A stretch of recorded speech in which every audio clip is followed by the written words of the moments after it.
Well, for more insights into the Japanese economy, we're joined by Qinduo Xu, senior researcher at the Pangoal Institution in Beijing.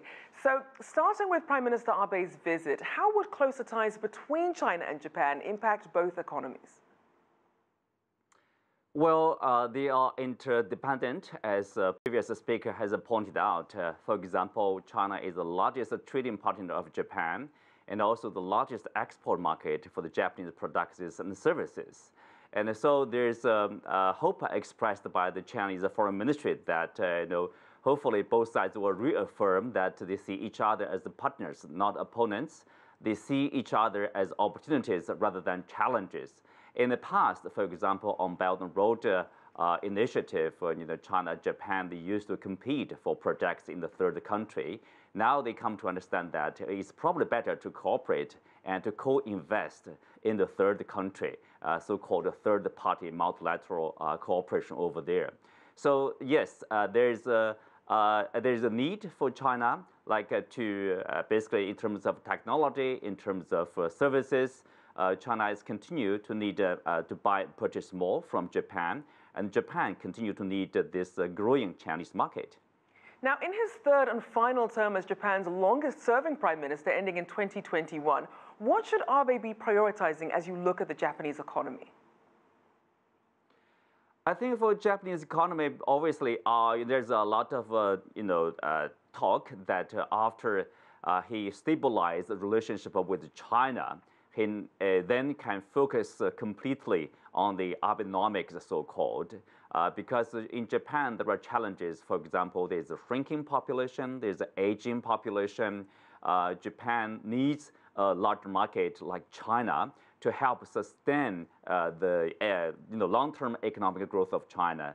There are Japanese officials basically speaking publicly.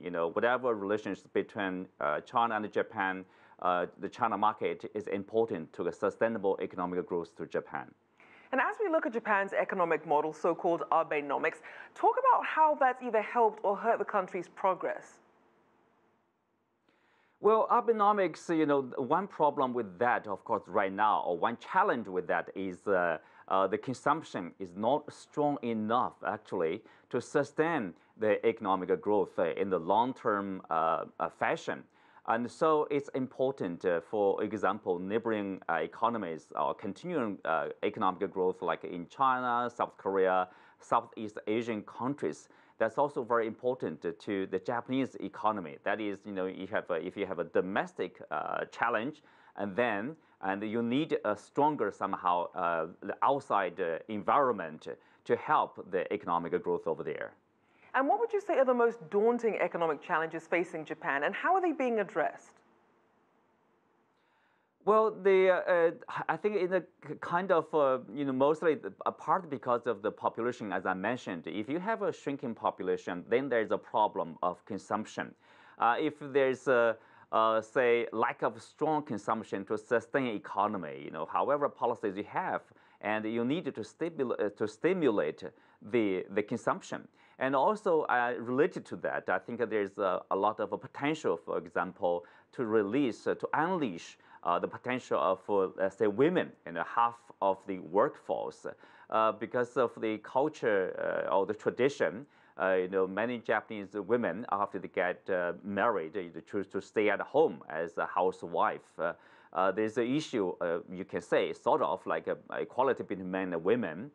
For example, in China, you don't have such an issue. Women or girls receive the equal opportunity to go to school of education, and then after they graduate, they become a very strong competitor with their another sex, that's men. But it's not the exact situation in Japan. So I think in that aspect, obviously, the Abe administration is also working on that to unleash the potential and to help propel economic growth. Now, obviously, all this is happening amidst the backdrop of geopolitical issues, for example, the disputed islands in the South China Sea, the US-China trade war. How is all this weighing on Japan's outlook? Just very quickly. In terms of an economic issue or trade issue, Japan is actually siding with China in, for example, the trade war. from Washington against China. Japan does not want to see instability or disrupt of globalization and free trade. Geographically, geopolitics, Japan is siding with the U.S. against China. Put it in a simple way. All right, thank you so much, Qinduo Xu, senior researcher at the Pangoal Institution.